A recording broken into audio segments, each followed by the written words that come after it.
내가 산을 향하여 눈을 들리라. 나의 도움이 어디서 올꼬? 나의 도움이 천지를 지으신 여호와께서로다.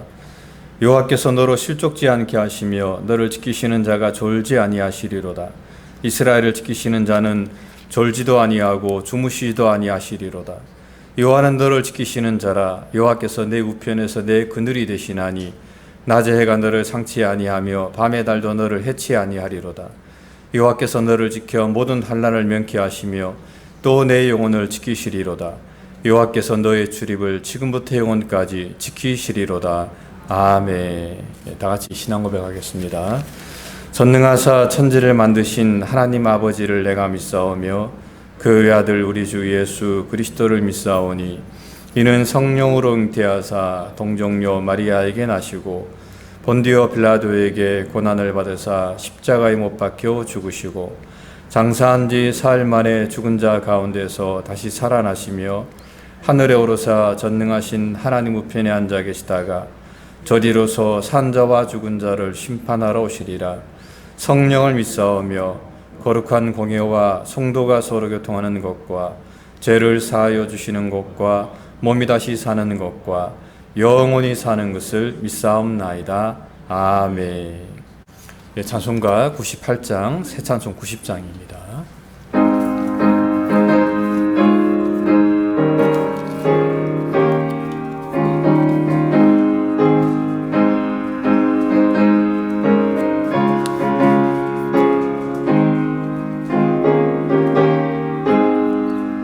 주 예수 내가 알기 전 날 먼저 사랑했네. 그 크신 사랑 나타나 내 영혼 거듭났네. 주 내 맘에 늘 계시고 나 주의 안에 있어 저 포도비유 같으니 참 좋은 나의 친구. 내 친구 대신 예수님 날 구원하시려고 그 귀한 몸을 버리사 내 죄를 대속했네. 나 주님을 늘 믿으며 그 손을 의지하고 내 몸과 마음을 바쳐서 끝까지 충성하리. 내 진실하신 친구여 그 은혜 내려주사 날 항상 보호하시고 내 방패 되옵소서. 그 풍성한 참 사랑을 네 능히 끊을 소냐. 날 구원하신 예수는 참 좋은 나의 친구. 아멘. 서건주 권사님 기도 인도해 주시겠습니다.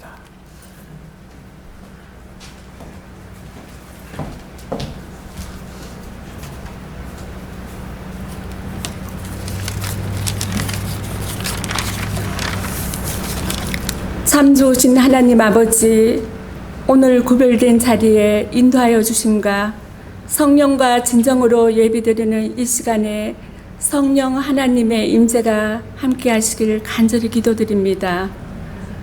저희들은 하나님께서 서로 사랑하라 하셨지만 서로 사랑하며 섬기는 삶을 살지 못하고 주님 뜻대로 말씀 안에서 순종하지 못한 삶을 살아온 것을 이 시간 회개합니다. 아직도 저희들은 여전히 백신 접종을 마친 가운데 있지만 백신 접종에 어려움에 처해 있는 곳에 빠른 해결함이 있기를 주님께 간절히 기도드립니다. 또 곧 다가오는 우리의 일생생활에 더 감사함으로 더욱더 우리가 열심으로 몸된 교회와 우리의 지역을 위해서 기도하며 모이길 힘쓰는 저희들로 인도하여 주시길 간절히 원합니다. 지체된 저희들 서로가 서로를 위로하며 사랑으로 섬기는 저희들로 살아갈 수 있도록 저희들을 인도하여 주시길 간절히 원합니다. 저희들은 성령 하나님 기쁨을 드리는 자로 날마다 살아가게 하시며 가난하고 인생의 소중함을 잊은 채 사는 이들을 위해서 기도하게 하시며 또한 하나님의 은혜로 날마다 믿음이 성숙된 자리로 나아가는 저희들이 되도록 인도하여 주시기를 간절히 원합니다. 하나님 영광만을 위해서 복음을 전하시는 선교사님들의 건강과 피로를 채워주시며 조금도 지치지 아니하고 기쁨으로 사명을 잘 감당하실 수 있도록 은혜를 더하여 주시기를 간절히 원합니다. 또한 질병으로 주님의 간절함의 손길을 구하는 지체들에게 성령 하나님의 은혜로 나음을 받으실 수 있도록 하나님 은혜를 더하여 주시기를 간절히 원합니다. 귀한 목사님의 말씀을 통하여서 한 주간도 저희들이 승리하는 삶이 되는 명령의 말씀을 전하실 수 있도록 인도하여 주시기를 간절히 원합니다. 저희의 모든 걸 아시며 간구를 들으시고 저희가 기도하는 것보다 더 응답해 주시는 하나님을 바라보며 모든 말씀 예수님 이름으로 간절히 기도드립니다. 아멘.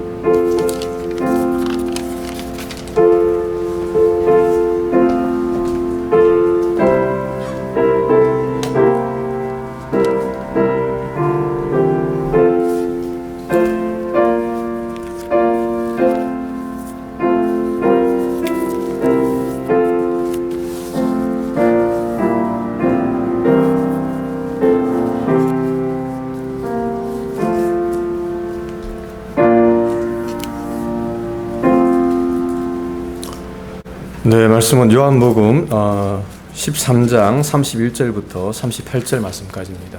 저하고 한 절씩 교독하도록 하겠습니다. 제가 먼저 읽겠습니다. 저가 나간 후에 예수께서 가라사대 지금 인자가 영광을 얻었고 하나님도 인자를 인하여 영광을 얻으셨도다.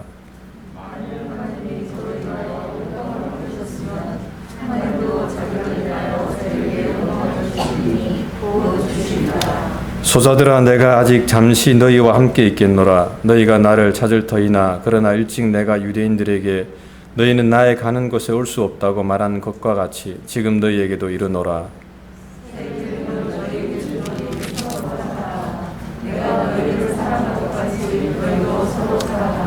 너희가 서로 사랑하면 이로써 모든 사람이 너희가 내 제자인 줄 알리라.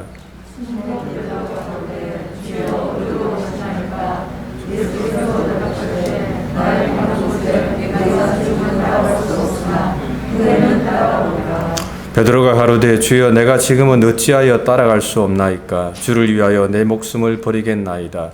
예수께서 대답하시되 내가 나를 위하여 내 목숨을 버리겠느냐. 내가 진실로 진실로 내게 이르노니 다 굴기 전에 내가 3번 나를 부인하리라. 아멘. 예, 가장 이해하기 힘든 명령이란 제목으로 목사님 말씀 전해 주시겠습니다.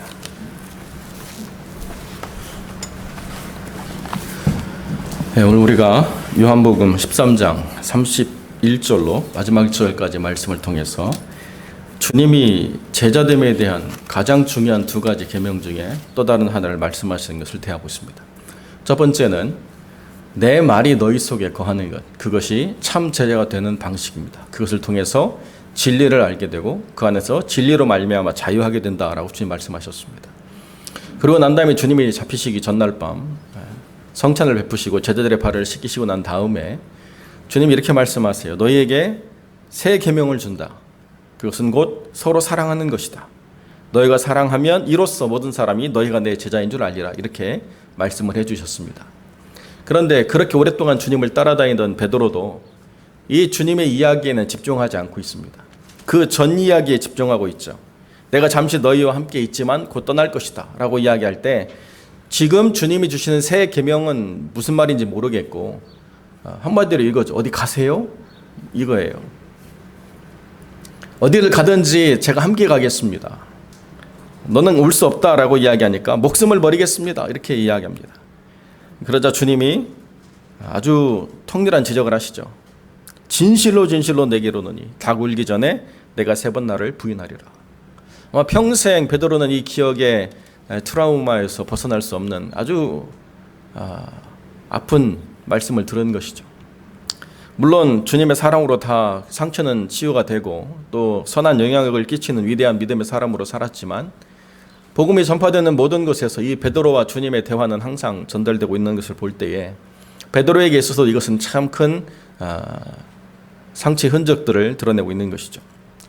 이때 주님이 어디 가시는 것 여기에 집중하지 않고 서로 사랑하는 것에 베드로가 좀 더 집중했다라고 한다면, 그래서 주님이 무엇을 말씀하시고자 하는가를 좀 더 알았다라고 이야기했다라고 한다면 베드로는 좀 다른 삶의 선택을 하지 않았을까 하는 제 짧은 소견을 생각해 보기도 합니다.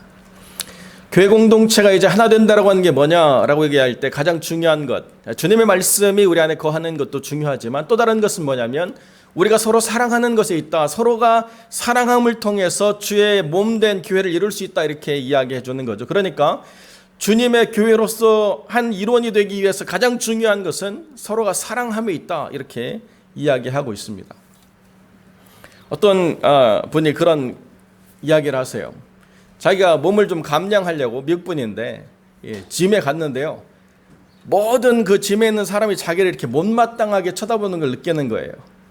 거기 막 다 머슬 매니아들만 있는데 울끈불끈하고 막 자기는 그냥 울끈불끈이 아니라 출렁출렁하고 막 그러니까 눈치가 보여가지고 그 짐을 가기가 너무 힘들다라는 거예요. 몇 번을 갔는데도 가는 곳마다 눈치를 주니까 어떻게 하면 내가 좀 눈치를 안 보고 이 짐을 편하게 다닐까 해서 짐을 옮기면서 자기가 티셔츠에다 크게 썼답니다. 100파운드 감량, 앞으로 50파운드 더 감량 목표.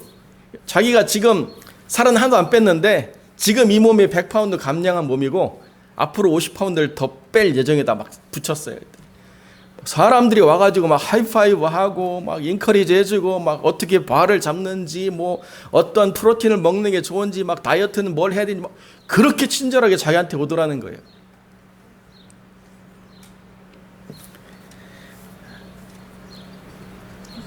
아무것도 자기는 변한 거 없는데 그저 내가 100파운드를 뺐다라고 쓴 티를 입는 순간 너무나 환영받는 존재가 됐다는 거죠.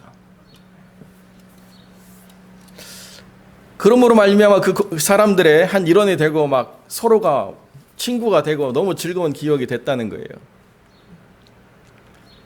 이렇게 쉽게 일원이 될 줄 알았다라 한다면 진작에 그런 방법이 없었을 텐데요.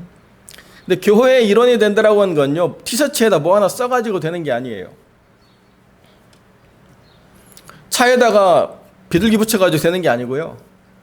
차에다가 익투스 붙여가지고 되는 게 아니고 요즘은 더 세져가지고 막 익투스의 그 물고기 모양을 이기기 위해서 다윈 해가지고 물고기에다 발 달린 걸 하니까요. 더 세게 발 달린 물고기를 잡아먹는 물고기를 만들어가지고 그런 걸로 우리가 교회 일원이라고 하는 것을 이야기한다라고 해서 주님이 말씀하시는 참 제자로서의 그 정체성을 세상 모든 사람들이 알게 되느냐, 그게 아니라는 거죠. 그래서 제가 이 설교를 준비하면서 여러 목사님들의 설교를 들어봤는데요. 오카노 목사님도 그렇게 설교하시더라고요. 사랑을 하는 것에 있어서 유익이 뭐냐, 은혜가 뭐냐, 뭐 이렇게 말씀하시면서 사랑이라고 하는 게 교회의 가장 중요한 정체성이다 이렇게 말씀하시는데, 그런 말씀이 굉장히 중요하죠. 근데 그런 말씀을 제가 여기서 또 전한다라고 한다면 여러분의 유익에 좀 부족함이 있지 않을까 해서 저는 그 전제를 좀 더 이야기해 보려고 합니다. 저희가 성경 읽기를 하면서 고린도 전후서를 2번 읽었거든요. 다른 모든 성경은 겹치는 게 없는데 고린도 전후서만 2번을 읽었어요. 저랑 같이 읽어오셨다면. 고린도전서 13장은 여러분 잘 아는 말씀이죠. 무엇에 대한 말씀입니까? 사랑에 대한 이야기죠. 짧지만 굉장히 강력한 사랑에 대한 이야기예요. 사랑은 오래 참고로부터 시작합니다. 그래서 그 사랑에 대한 이야기를 들으면 너무 사랑해라는 게 참 좋은 이야기들로 가득해 있어요. 여러분, 그런데 그 13장을 내가 적용해야 될 말씀으로 한번 생각해 보신 일이 있나요? 고린도전서 13장을 내가 적용하는 말씀으로 들여다보면요, 뭐 어떤 결론에 우리가 도달하느냐? 너만 잘하면 돼. 남이 어떻든 너만 잘하면 돼. 오래 참고 온유하며 이런 이야기들로 내가 온전히 내 행동의 덕목을 삼는 것, 그게 사랑이다, 이렇게 이야기하고 있는 거죠. 여러분, 그런 사랑 하고 싶습니까? 그런데요, 주님이 그 율법의 본질을 묻는 서기관에게 그렇게 말씀하시죠. 주 너의 하나님을 사랑하라. 그리고 내 이웃을 내 몸과 같이 사랑하라. 이렇게 말씀하시면서 주 너의 하나님을 사랑하는 것에 있어서 가장 중요한 것들을 뭐라고 말씀하세요? 마음을 다하고, 힘을 다하고, 뜻을 다하고, 목숨을 다하고. 그래서 주 너의 하나님을 진정으로 사랑함에 이르고 난다면 그 다음에 내 이웃을 내 마음과 같이 사랑하라 라고 하는 것에 또 다른 율법의 중요한 가치가 있다, 이렇게 이야기하는데, 여러분, 마음을 다해서 사랑하는 것도 참 쉽지 않은데요, 이미 마음이 다 사라졌어요.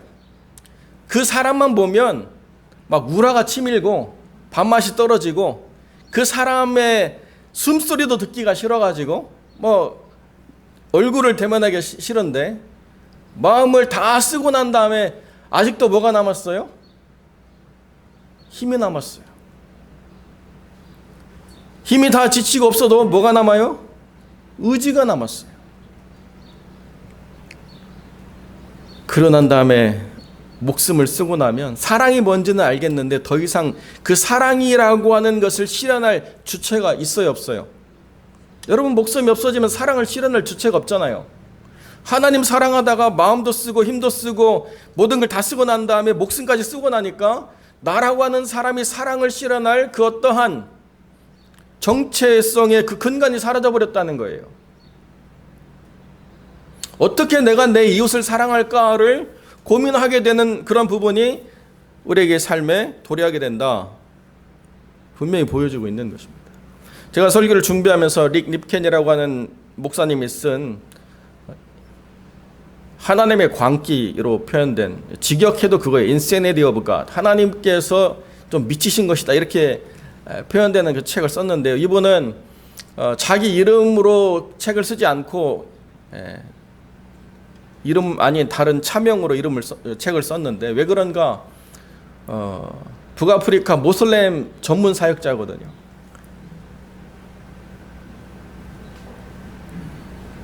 이분은 아주 극렬한 테러 집단이 테러를 일으키는 곳에서 오랫동안 사역을 하셨어요.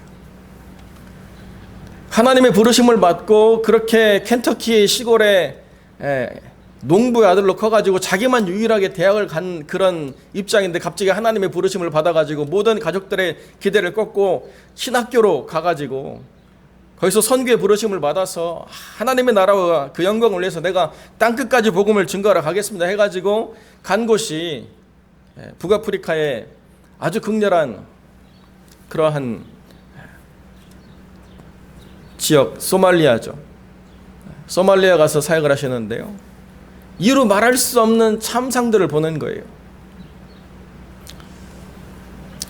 그래서 많은 구호 물자를 받아가지고 마을마다 주고 돌아다니는데요, 그 이튿날 자기가 마을에 구호 물자를 전달한 그 마을이 이웃 마을에 공격을 받아가지고 수많은 사람들이 죽고 여러 사람이 다쳤다는 이야기를 들었어요. 왜 그러냐 그랬더니,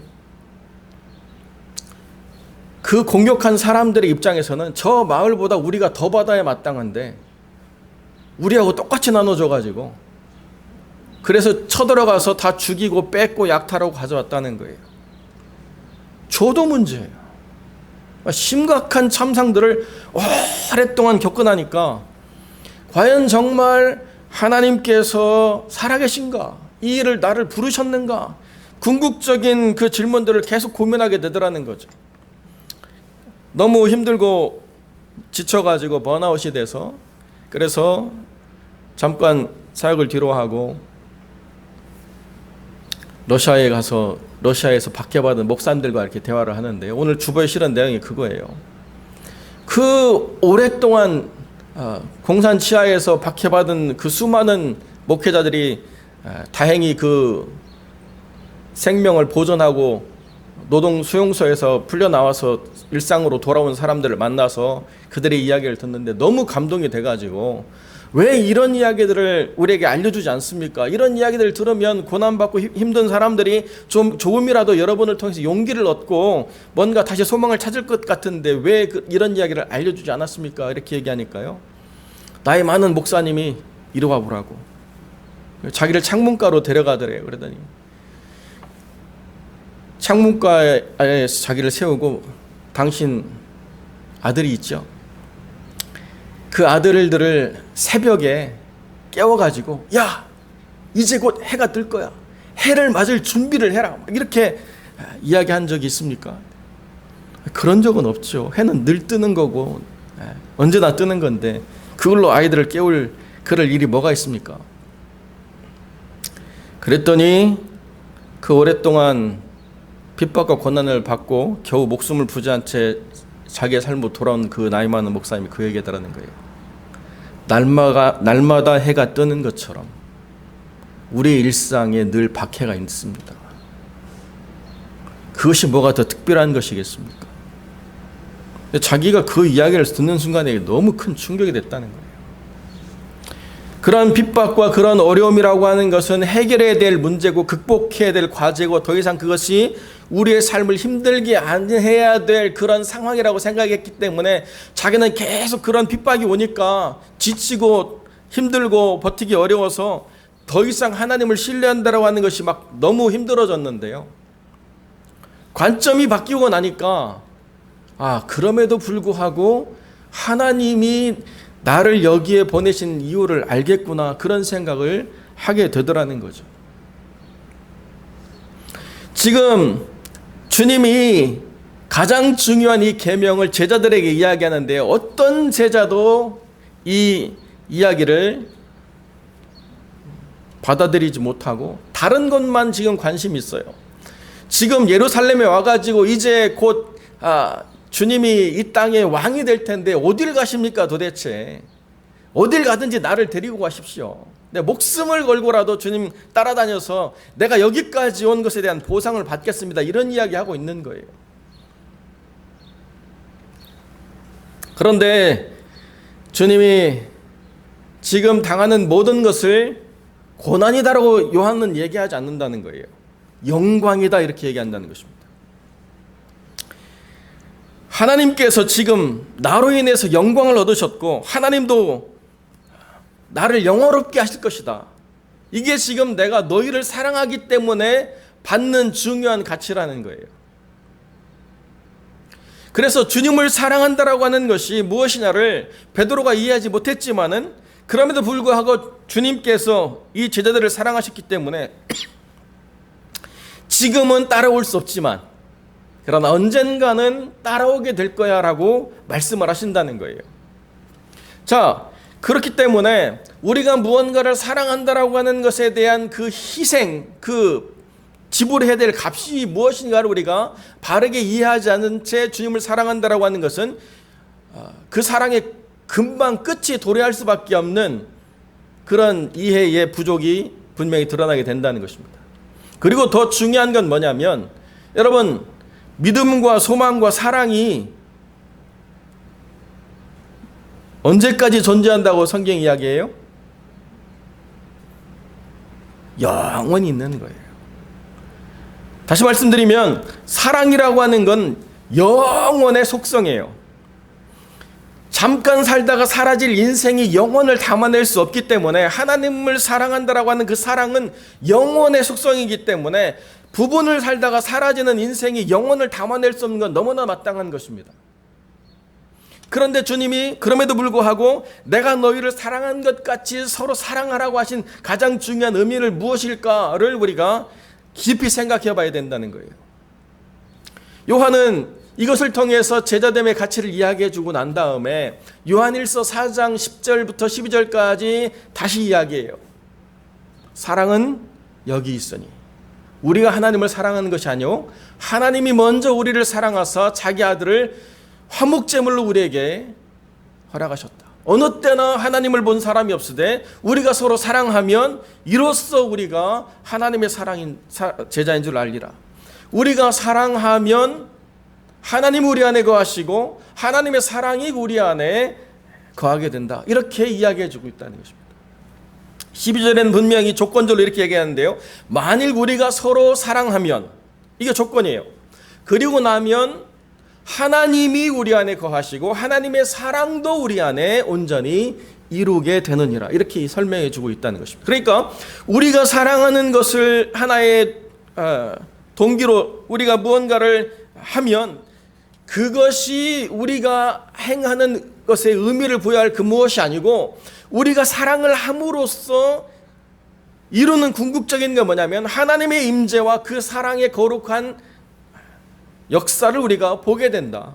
우리가 하는 게 아니고 우리가 서로 사랑하려고 노력하다 보면 그러면 하나님이 임재하셔서 우리로 하나님의 사랑으로 사랑하는 것이 무엇인가를 깨닫게 하시고 이루게 하신다.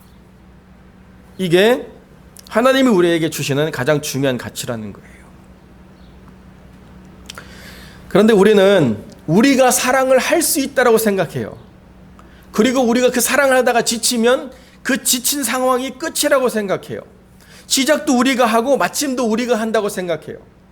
그렇기 때문에 사랑에는 항상 시작과 끝이 있게 마련이죠. 요즘 좀 과학이 삶을 지배하면서 도파민이라고 하는 게 사랑의 근본이래요. 그래서 서로가 연애를 하면 막 도파민이 엄청나게 분비가 되는데 한 1년쯤 지나면 점점 사라져서 1년 반이 되면 다 없어지고 만대요. 그래서 사랑의 유효기간은 언제다? 1년 하고 6개월이다. 이게 과학이 말하는 사랑이라는 것입니다. 여러분 그런데요, 도파민은 언제 나오느냐? 여러분이 좋아하는 커피만 마셔도 나와요. 그게 사람과 사람의 사랑을 잴 수 있는 근간이 되지 않아요. 뭔가 호르몬이 나와서 우리가 사람을 수용하고 이해하고 좋아하고 받아들이는 게 아니라는 것입니다. 궁극적으로 사랑이라고 하는 건 우리가 실현할 수 없는 거라는 걸 전제하고 있다는 거예요. 어떻게 마음을 다 쓰고 사람을 사랑합니까? 많은 분들이 교회에 와서 시험 들었고 상처받았다고 하는 그런 이야기를 들어보면 공감이 가고 이해가 되는데요. 아무리 공감이 가고 아무리 이해가 돼도 그 얘기를 다 듣고 난 다음에 아, 당신은 정말 마음을 다 썼군요. 이렇게 말할 사람은 없어요. 조금 마음을 열고 누군가를 받아주려고 했는데 상처가 돼서 얼른 마음을 닫아버렸습니다. 그 얘기를 하고 있는 거예요. 새가족을 맡으면서 한 해에 많은 분들이 새가족으로 와서 많은 분들을 상담했는데요. 교회 생활을 오래 한 분들일수록 그런 얘기해요. 교회는 물론 다녀야 되겠지만 누군가에게 마음을 연다는 것은 참 쉽지 않습니다. 나는 이제 교회 와서 더 이상 누군가에게 마음을 주지 않겠습니다. 이런 이야기하는 분들을 많이 되었어요. 그런데 그런 분들이 정말로 마음을 다 썼느냐? 아니요. 아직도 마음의 여유가 너무 많아요. 다만 상처가 해결이 안 되기 때문에 더 이상 거기에 대해서는 문을 열지 않겠다는 거예요. 그런데요, 제가 보면 세상에서는 더 많은 상처를 받았는데도 여전히 세상에는 널찍한 문을 열고 있더라고요. 사기도 당하고 모욕도 당하고 욕도 먹고 막 그래도 만나서 술 한잔 했더니 또 친구예요. 교회는 한 번 마음에 상처를 두면요, 세상에서 없이 할 자라. 완전 이렇게 되는 거죠. 주님이 말씀하신 사랑을 이해하고 그것을 받아들여서 정말로 우리가 서로 사랑하는 노력을 통해서 하나님의 임재와 하나님의 사랑을 경험하는 자리까지 나가기도 전에 그 모든 것을 멈추고 더 이상 진행하지 않는 경우를 보게 될 때가 많이 있다는 거예요.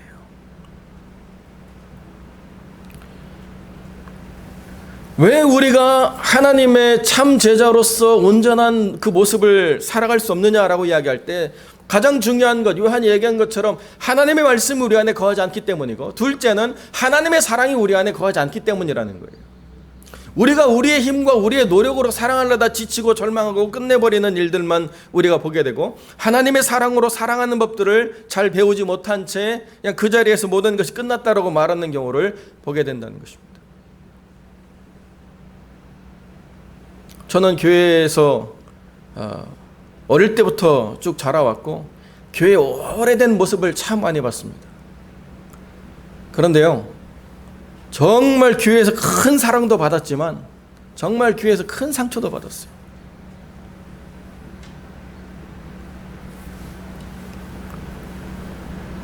뭐 연판장을 돌려가지고 막 음해가 돌아나니까, 옛날에는 그 연판장이라고 하는 게 복사용지로 돌리는 게 아니고 새겨가지고 이렇게 잉크로 밀었잖아요. 필적 조사한다고 막 돌아다니기도. 어르신들이 그런 모습을 보여주는데요. 시골에는 한 마을이면 거의 뭐 오랫동안 서로 생활했기 때문에 다 형님 동생이잖아요. 그 형님 동생 같은 관계들이 정말 아무것도 아닌 문제에 산산조각 나는 것을 보면서, 제가 그때는 어렸기 때문에 이런 것을 뭐로 말로 표현하기는 참 어려웠지만 저도 영향을 많이 받게 됐죠. 제가 목회자가 되면서 제가 여러분들에게도 그런 얘기했지만, 제가 한국에 있을 때 그런 생각했어요. 나는 정말 내가 나중에 목사 안수를 받고, 그때는 결혼하지 않았으니까 결혼을 해서 아이를 갖게 되면 절대로 나는 내 아이를 내가 심호하는 교회 안 보내려고. 애가 인격적으로 성장하기도 전에 완전히 그냥 난도질을 당해가지고, 그것도 특별히 믿음이 있다고 하는 분들이 막 그 애를 불러다가 막 모든 사람 앞에서 혼내내는 거야. 네 아빠가 목사인데 네가 막 아빠가 목사지 애가 목사인가. 그래서 나는 절대 내 아이를 내가 심호하는 교회 안 보내야 되겠다 했는데, 그런 생각이 들 정도로 교회가 주님의 참 제자로서의 모습을 따라간다는 것에 대해서 지극히 무지한 모습들을 너무 많이 봤습니다. 미국에 와서도 마찬가지예요. 미국에 와서도 참 어렵고 힘든 상황들을 보면서 왜 우리가 이것에 고민하고 갈등하느냐? 이게 주님이 말씀하신 바 하나님의 말씀의 법을 지키는 것이고 주님의 사랑으로 사랑하는 것에 충돌이 일어나기 때문에, 그렇기 때문에 우리가 여기에 대해서 목숨을 거느냐? 그게 아니라는 거죠. 주님이 분명히 31절부터 말씀하시면서 영광과 사랑에 대해서 말씀하셨어요. 그런데 31절 바로 전에 30절에 뭐가 있죠? 유다가 그 조각을 받고 나가니 밤이더라. 하나님의 교회 공동체 안에서 마귀는 떠나고 하나님의 교회 공동체가 온전히 이제 하나님의 선택하신 사람으로 찼을 때 주님의 새 계명을 주셨어요. 그러니까 사랑이 모든 것에 최우선의 가치 있는 건 맞지만은, 그러나 하나님 말씀하시는 기준은 분명히 있다는 거예요. 어떤 분들은 원수까지도 사랑하라고 하는데 사랑이라고 하는 게 모든 것의 전부 아닙니까? 막 이렇게 얘기하면서 하나님 말씀하신 기준보다 더 중요한 사랑의 가치를 이야기해요. 그러니까 사람들이 뭐라고 얘기하느냐? 그렇게 사랑이신 하나님이 무슨 지옥을 만드시느냐? 사람들을 고문하는 게 하나님의 무슨 주특기냐? 사람들이 그 불 가운데서 고문받는 게 무슨 하나님의 기쁨이냐? 지옥은 없다.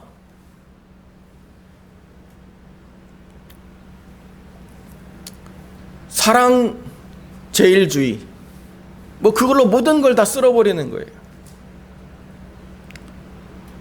여러분, 원수까지도 사랑하라고 하는 것과 서로 사랑하는 것의 그 의미를 우리가 혼동하면 안 돼요.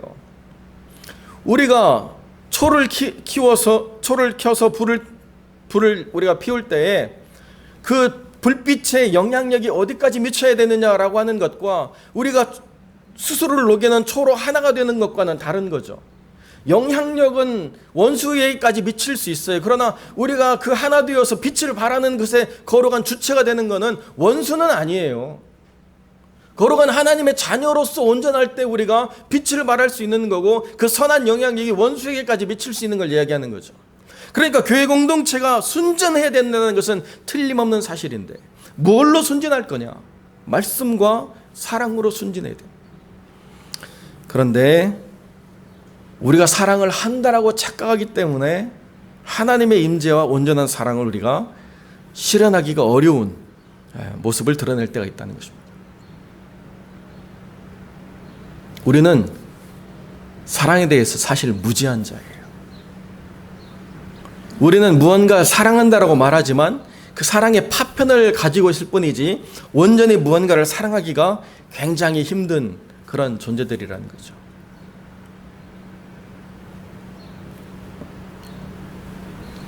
그래서 우리가 무언가를 사랑할 수 있다고 착각하면서 우리의 마음이 풍성해질 때는 언제냐? 하나님의 은혜가 우리 안에 임함으로 말미암아 우리의 영혼이 그 지경을 넓힐 때 그때 좀 우리가 누군가를 사랑하는 것 같아요. 그런데 이내 곧 하나님의 은혜가 점점 멀어지면 우리는 바로 자기중심적인 사고로 돌이키게 되죠.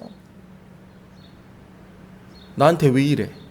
내가 얼마나 수고했는데, 내가 얼마나 애쓰는데, 내가 얼마나 힘든데, 내가 얼마나 노력하는데, 내가 얼마나 참는데 도대체 왜 이래? 이렇게 돌아갈 수밖에 없는 속성을 가지고 있는 존재들이라는 것입니다.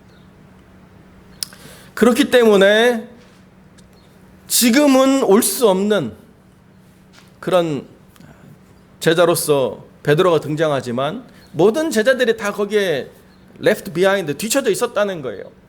그런데 요한이 왜 오랫동안 살아있어야 됐느냐라고 이야기할 때에 요한복음을 우리에게 전달해주는 중요한 가치와 마찬가지로 어떻게 하나님의 심판이 임하는 애도 전달해 줘야 되지만 요한이 오랫동안 그 문제를 가지고 고민했던 단 한 가지, 하나님은 사랑이시다. 그 중요한 핵심을 인생의 오랫동안 품으면서 수많은 질고와 어려움 속에서도 끝까지 그 하나를 묵상하며 살아왔기 때문에 이런 말씀이 우리에게 있는 거예요.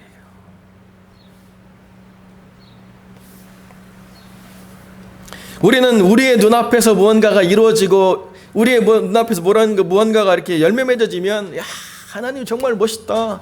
하나님 정말 최고다. 하나님 정말 살아계신다. 뭐 이렇게 이야기하죠. 하나님의 스펙트럼, 그 넓은 관점으로 모든 것을 이해하기에는 너무나도 부족한 우리의 사고 아닙니까? 어떤 목사님이 레아와 라헬, 야곱의 두 아내를 놓고 이렇게 비교하시는데요. 참 동감이 돼요. 야곱이 제일 사랑한 사람이 누굽니까? 라헬이죠, 라헬. 라헬은요, 모든 걸 다 가진 여자예요. 모든 걸 다 가졌기 때문에 야곱이 사랑했지만, 그러나 레아는 항상 그 사랑에 목말라 하다가 인생이 끝나버렸어요. 아들을 낳고 난 다음에 그 아들에 대한 사랑을 표현하기보다 아들을 낳고 난 다음에 뭘 기대하느냐? 이제는 내 남편이 나를 사랑해 주겠지. 아들을 낳는데 이제 막 내가 이겼다 막 이런 표현하고 막 엉망이지 않습니까? 그래서 아들들을 비교해 보니까요. 여러분, 야곱의 12아들 중에 야곱 눈에 제일 잘된 아들이 누구예요? 누가 봐도 요셉이죠.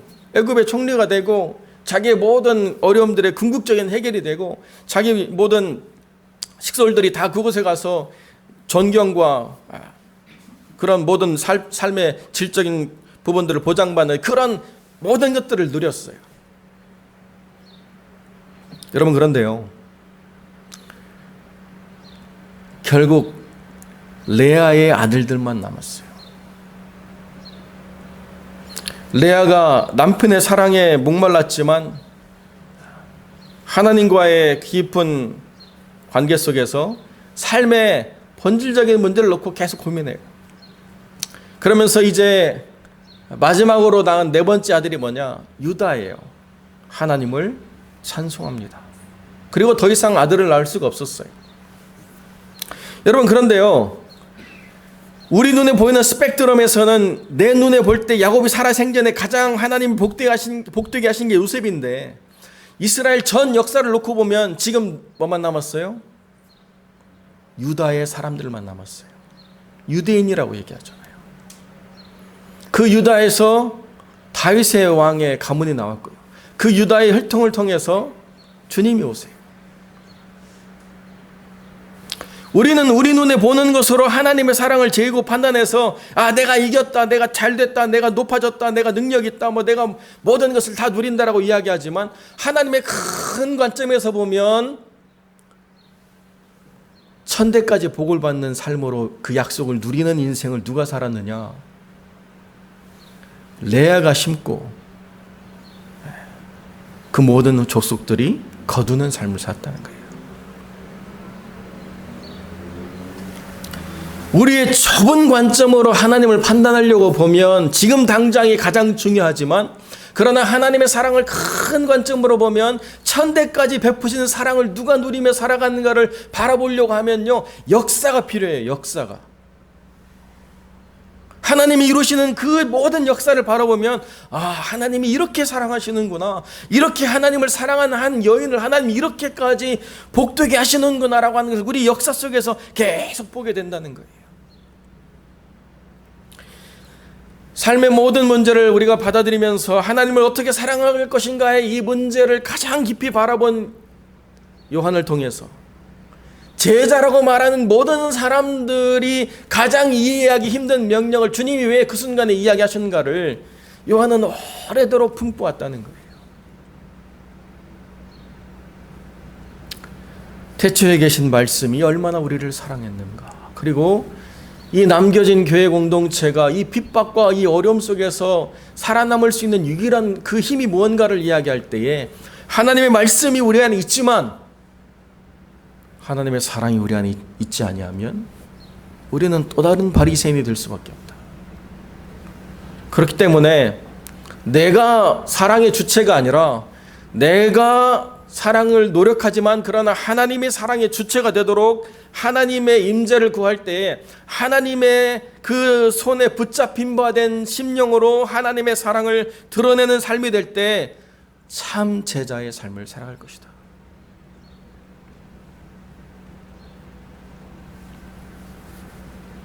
하나님께서 우리에게 사랑을 명하시는 것은요, 우리가 사랑할 수 있기 때문에 명하시는 게 절대 아닙니다. 지금은 올 수 없다고 베드로에게 얘기하셨어요. 그러나 후에는 따라올 거라고 얘기하셨습니다. 그게 베드로의 죽음에 대한 이야기를 하는 게 아니라 베드로의 제자됨에 대한 얘기를 하고 있는 거예요.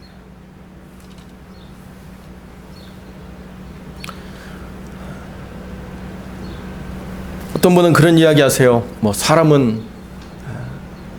사람은 고쳐 쓰는 게 아니다, 이렇게 얘기하시고, 우리 속담에도 머리 검은 짐승은 은혜를 모른다, 이런 이야기 하기도 하죠. 그게 사람의 정체성일 수도 있죠. 그런데 주님께서 자기를 배반할 것이 너무나도 명확한 이 베드로에게 사랑에 대한 계명을 주셨다는 것은 우리가 논리적으로는 안다라고 말할 수 있을는지 모르지만 우리의 삶에서는 표현해내기 너무 힘든 부분들이에요. 사랑하는 성도 여러분, 교회가 뭐냐라고 이야기할 때에 우리끼리 잘 먹고 우리끼리 챙겨주고 우리끼리 너무 좋은 거, 그게 정말 하나님의 사랑인가? 라고 하는 것을 우리가 한번 잘 살펴봐야 됩니다.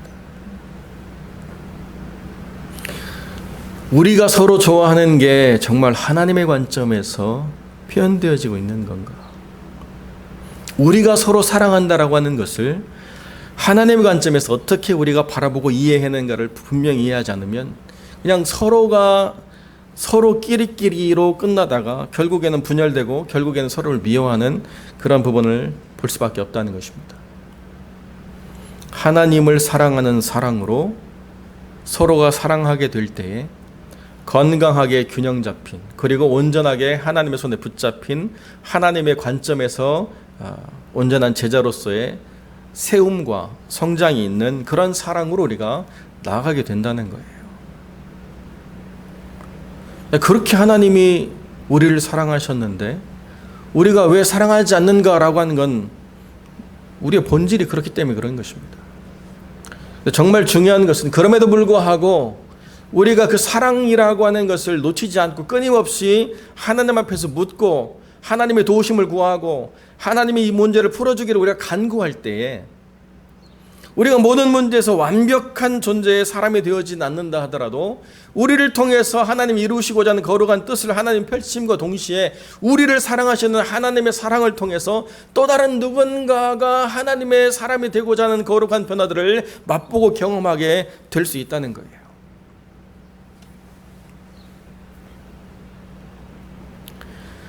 제가 설교 전반에 언급했던 이 닉이라고 하는 소말리아 선교사님이 갑자기 18살 된 둘째 아들을 그 선교지에서 잃습니다.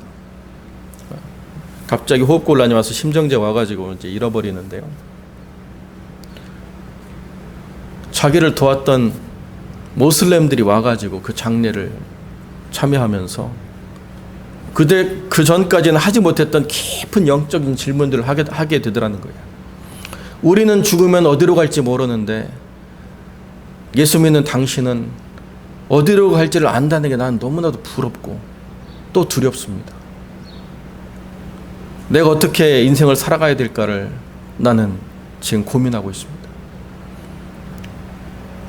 지금 자기 아들의 장례식에서 자기가 영적인 상담가로 누구를 위로하고 누구를 지금 이끌어줄 상황이 아닌데도 하나님의 상황을 전혀 다른 관점으로 바뀌게 하셔서 지금 이 죽음이 두려운 이 모든 자리가 영원한 생명과 하나님 주신 기쁨으로 바뀌고 변화되는 것들을 하나님 이끌어 가시더라는 거죠. 내가 사랑하고 내가 좋아하던 것들을 잃어버리게 되면 우리는 절망할는지 모르지만 하나님의 뜻으로 사랑한다라고 하는 것은 우리가 이해할 수 없는 관점과 이해할 수 없는 삶의 자리로 우리를 이끌 때가 있습니다. 그럼에도 불구하고 하나님은 선하시고 그럼에도 불구하고 하나님은 사랑이십니다. 여러분의 삶의 자리가 불만족스럽고 여러분이 지치고 힘들고 외롭고 여러분이 어떤가에 모든 게 만족할 수 없는 어떤 자리에 있다 하더라도 여전히 하나님은 그 사랑을 여러분에게 드러내실 뿐만 아니라 여러분이 사랑의 거룩한 도구가 되도록 여러분을 이끌어 가시고 그것을 통해서 하나님의 제자가 된다는 것이 무엇인가를 하나님께서 깨닫게 하시고자 할 때 그 손에 붙잡힌 바 되어 하나님의 사랑의 거룩한 계명을 이루어가는 하나님의 사람들이 되시기를 우리 주님의 이름으로 간절히 축원드립니다. 기도하겠습니다. 거룩하고 존귀하신 아버지 하나님, 우리의 마음도 다 써보지 못하고 우리의 의지도 다 써보지 못하고 우리의 힘도 다 써보지 못한 그리고 여전히 우리의 목숨을 사랑하는 우리들이 하나님의 뜻을 조차 사랑한다라고 하는 것은 우리의 모든 삶을 다 바쳐도 우리가 드러낼 수 없는 가치요 여전히 우리가 어려워하는 삶의 부분들이지만은 우리가 서로 사랑하고자 할 때 하나님께서 임재하셔서 그 사랑으로 충만케 하여 주실 줄을 믿습니다. 여전히 힘들고 어렵고 곤고한 삶의 자리에 있다 하더라도 하나님의 사랑을 의심치 않게 하시고 또 그 사랑을 통해서 우리가 힘들고 어려운 삶의 부분들 또 영혼들을 품고 섬기며 위로해 나가는 거룩한 공동체로 세워져 갈 수 있도록 주님 은혜를 베풀어 주시옵소서. 주님께서 얼마나 이 귀한 영혼들을 사랑하시는지 주님께서 얼마나 크고 놀라운 은혜로 늘 채워주시는지를 더 깊이 알아가고 체험해가는 귀한 영혼들이 되게 하시고 주님의 사랑으로 온전해질 수 있도록 그리고 주님의 사랑으로만 사랑하며 섬기는 영혼이 되겠노라고 작정하는 저와 귀한 성도들이 될 수 있도록 하나님 역사하여 주옵소서. 주님께서 함께해 주시길 간절히 소망하며 거룩하신 우리 주 예수 그리스도의 이름으로 기도드립니다. 아멘. 교회 앞에 광고 드립니다. 우리 하나님의 나라와 주의 몸된 교회를 위해서 계속 깨어 기도해 주시기를 부탁을 드립니다. 6월부터 우리 창세기를 묵상해 나가도록 하겠습니다. 모든 것의 시작을 다시 묵상하는 시간으로 우리가 삼으며 함께 한 장 한 장 우리가 하나님 말씀과 강하게 나가는 시간 되길 바랍니다. 오늘 주일 중보기도 모임으로 중모임 갖습니다. 함께 기도하기 원하시는 성도들 저녁 7시에 중보기도 모임으로 참여하시기를 바랍니다. 우리 메모리얼 데이인데요. 우리는 메모리얼 데이를 그냥 할러데이라고 생각하지만 사실은 미국이라는 나라는 굉장히 중요한 그 가치와 의미를 부여하고 있죠. 우리 교우 가운데도 우리 성도 가운데도 자녀를 군에 보낸 우리 박 집사님, 배 집사님이 있는데 우리 박수로 한번 격려하죠.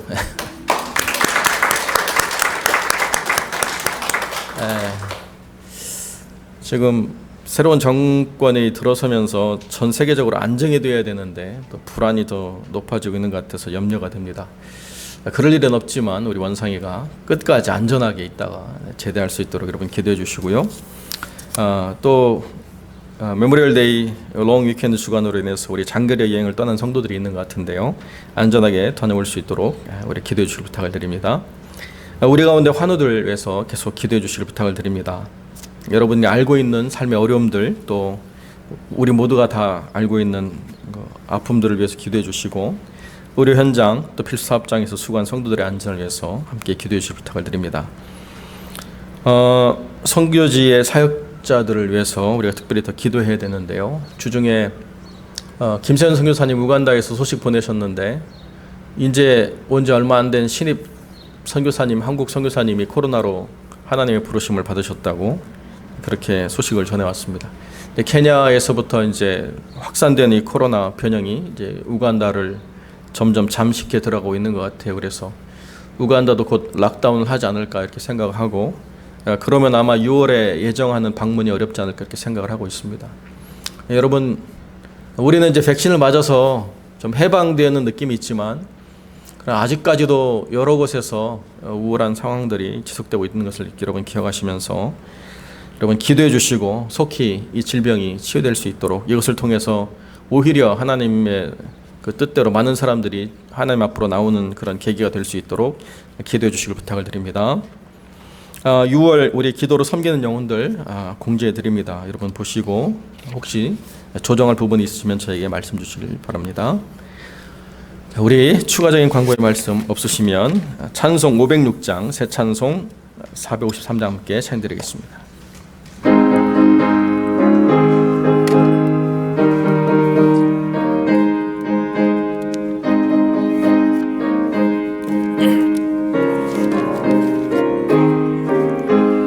예수도 알기 원함은 크고도 넓은 은혜와 대속해 주신 사랑을 간절히 알기 원하네.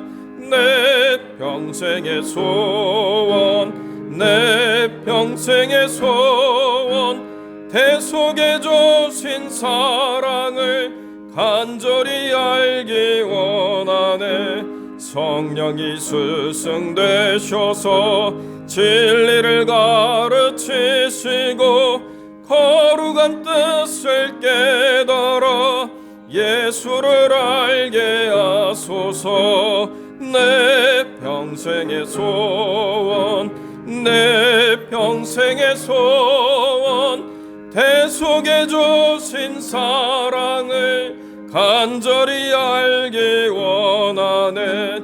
성령의 감화 받아서 하나님 말씀 배우니 그 말씀 안절안절이 내 맘에 겨운되도다.